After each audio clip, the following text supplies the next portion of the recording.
எல்லாருக்கும் வணக்கம் நண்பர்களே. நான் உங்களோட யோகேஷன் பேசுகிறேன். இப்போ நான் எங்கே இருக்குன்னு பார்த்தீங்கன்னா, நம்ம தெலுங்கானா மாநிலத்திலேருந்து நான் இந்த ஒரு கோரிக்கை வந்து ஐயா எடப்பாடி பழனிசாமி தமிழகத்தில் வந்து தேர்தல் வந்து நெருங்கிட்டு வரதால இந்த இந்த அரசியல் கட்சிக்கு என்னோட ஐயா எடப்பாடி பழனிசாமிக்கு அவர்களுக்கு என்னோட பர்சனலான ஒப்பீனியன் தமிழ்நாடு விவசாயிகள் சார்பாக ஒரு கோரிக்கையை வந்து முன்வைக்கணுன்றதுக்காக இந்த காணொலி வந்து நான் பதிவு பண்ணியிருக்கேன்.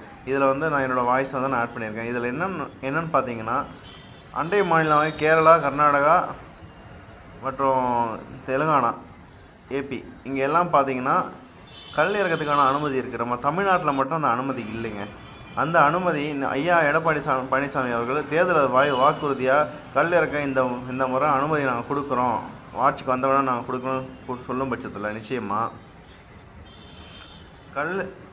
தென்னை பனை விவசாயிகள் மற்றும் கல் இறக்கும் தொழிலாளர்கள் வந்து நிச்சயமாக அவங்களுக்கு வந்து வாக்களிப்பாங்க. ஐயா, நீங்கள் ஆல்ரெடி டெல்டா மாவட்டத்தை வந்து பாதுகாக்கப்பட்ட வேளாண் மண்டலமாக அறிவித்ததுக்கு கொஞ்சம் ஸ்கோர் பண்ணிங்க. நிச்சயமாக இதுவும் வந்து ஒரு ப்ளஸ்ஸாக அமையும். இந்த தேர்தல் வாக்குறுதியை நீங்கள் முன்னாடியே அறிவிக்கணுன்றது என்னோட தனிப்பட்ட கோரிக்கை.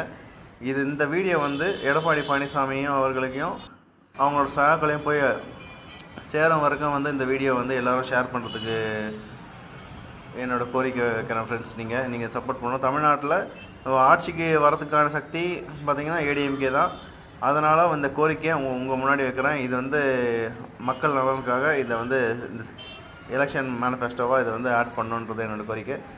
ஐயா எடப்பாடி பழனிசாமி அவர்கள் தலைமையில் ஒரு ஆட்சி மீண்டும் மலரணுன்றது என்னோட தனிப்பட்ட விருப்பம். அதையே இது மூலயமா தெரிவிச்சுக்கிறேன். தேங்க்யூ.